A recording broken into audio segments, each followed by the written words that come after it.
माझ्यासोबत आता आहे भारतीय ऑलिम्पिक पुरुषांच्या संघातील आघाडीचा तिरंदाज प्रवीण. प्रवीण, आज आपण क्वार्टर फायनलची मॅच हरलोय, पण त्या हरलेल्या मॅचमध्ये तुझी कामगिरी जी होती ती उठून दिसली. अगदी परफेक्ट 10 पाठोपाठ तू घेत होतास, परंतु ते विजयासाठी पुरेसे ठरले नाहीस. काय सांगशील? सर, टीम असा इव्हेंट आहे ज्याच्यात एकट्याच्या भरोशावर जिंकू शकत नाही आपण. तर प्रत्येकाने जोर लावावा लागतो. आम्ही असं नाही की त्यांनी जोर लावला, प्रत्येकाने जोर लावला, पण कुठेतरी कमी पडलो. जसं हवा जज करण्यात झालं किंवा कॉन्फिडन्स झालं किंवा थोडंसं त्या स्टेजवर भीती जराशी वाटतेच. सो ते सगळ्या गोष्टी कंट्रोल करूनच चालवण्यात म्हणजे फायदा आहे. नाहीतर ते कंट्रोल न करता कितीही चांगले शॉट मारले तरी ते लागणार नाहीत. सो खराब तर वाटतंय की हे दुसरं ऑलिम्पिक आहे माझं. सो तर तू ठीक आहे. म्हणाला तुझं हे दुसरं ऑलिम्पिक. मी टोकियो ऑलिम्पिक मध्ये सुद्धा पाहिलेलं. टोकियो मधली तुझी कामगिरी आणि आजच्या ह्या पॅरिस ऑलिम्पिक मधला तुझा आत्मविश्वास मला खूप फरक जाणवला.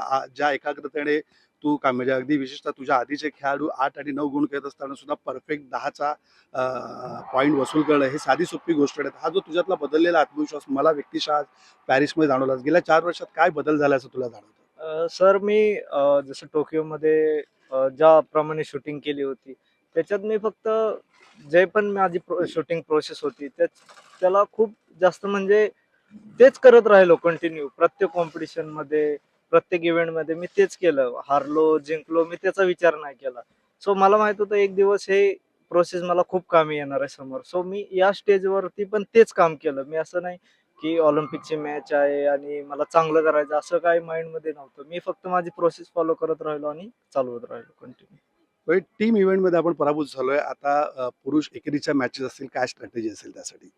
सर, इंडिव्हिज्युअलमध्ये सर, जे मेन महत्वाचं म्हणजे आपली प्रोसेस, कॉन्फिडन्स आणि प्रेझेंटमध्ये राहणं खूप गरजेचं आहे. जर आपण ह्या पब्लिकमध्ये भारावून गेलो तर चालवणं खूप मुश्किल होईल. त्याच्यामुळे आपली प्रोसेस, आपला कॉन्फिडन्स आणि आपलं टार्गेट बस याच्या व्यतिरिक्त जर माइंडमध्ये विचार आलं तर प्रॉब्लेम येईल.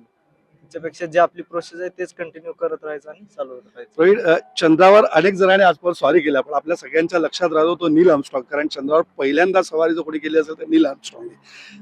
महाराष्ट्राच्या ऑलिम्पिकच्या इतिहासाबाबत बोलायचं झालं तर महाराष्ट्राच्या टीम मधनं ऑलिम्पिक गाठणारा तू पहिला तिरंदाज ठरलेला आहे आणि हे बिरुद तुझ्यासोबत आजन्म राहणार आहे.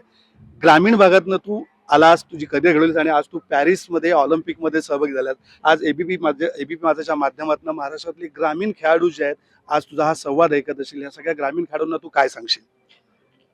सर, मी सर्वांना हेच सांगतो की कोणत्याही क्षेत्रात उतरा, खेळ असो, बाकी कोणत्याही गोष्टी असो, स्वतःची परिस्थितीची जर जाणीव असेल तर तुम्ही नक्कीच सक्सेस व्हाल आणि त्या दिशेने तुम्ही काम करत राहिला तर नक्कीच सक्सेस. आणि असं नाहीये की मी करतोय 4 दिवस करतोय, 10 दिवस मला सक्सेस मिळत नाही. सोडू नका, करत राहा, कंटिन्यू करत राहा, तुम्हाला यश हे नक्की मिळणार.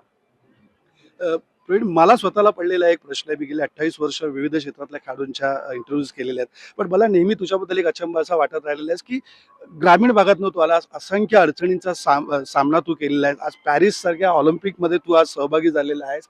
कधी तुला असं नेमकं वाटलं की आपण इथपर्यंत येऊ शकतो? कोणत्या वळणावर तुला असं वाटलं की आपण आंतरराष्ट्रीय खेळ खेळू शकतो आणि ऑलिम्पिकला सुद्धा पात्र होऊ शकतो? सर, म्हणजे ज्यावेळेस मी पहिले ॲथलेटिक्स मध्ये होतो, ॲथलेटिक्स मधून मी आर्चरीत आलो.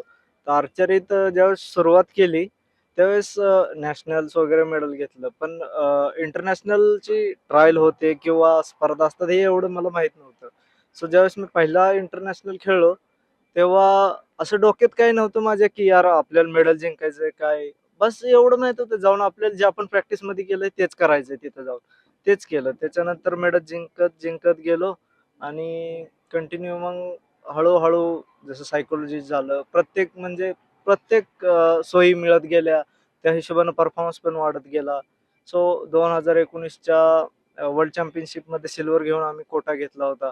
त्यानंतर 21च्या ऑलिम्पिकसाठी क्वालिफाय झालो होतो. सो तिथून म्हणजे असं स्वतः एक जिद्द बांधली मी की यार, जर आपण स्वतःसाठी असो, फॅमिलीसाठी असो, देशासाठी असो, सर्वांसाठी, आपल्या राज्यासाठी जर काही नाव मोठं करायचं किंवा काही कमवायचं, त्या स्वतःला झिजावंच लागेल. त्याच्याशिवाय पर्याय नाही. सो मी तिथूनच ठरवलं की हार जीतचा जर विचार करत राहिलो तर जे हातात आहे ते पण चाललं जाईल. त्याच्यापेक्षा करत राहू, सक्सेस मिळेल, नक्कीच मिळेल समोर, पण जे आपण करतो ते तरी करत राहू.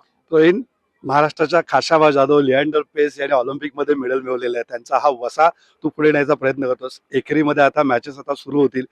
एबीपी माझाच्या परिवाराच्या वतीने आणि एबीपी माझ्या दर्शक वतीने तुला लाख लाख शुभेच्छा आणि तुला ऑलिम्पिकमध्ये सुयश इच्छितो. धन्यवाद तू आमच्याशी चर्चा केल्यासाठी. मी संदीप चव्हाण, पॅरिस ऑलिम्पिकमध्ये एबीपी माझासाठी. एबीपी माझा, उघडा डोळे बघा नीट.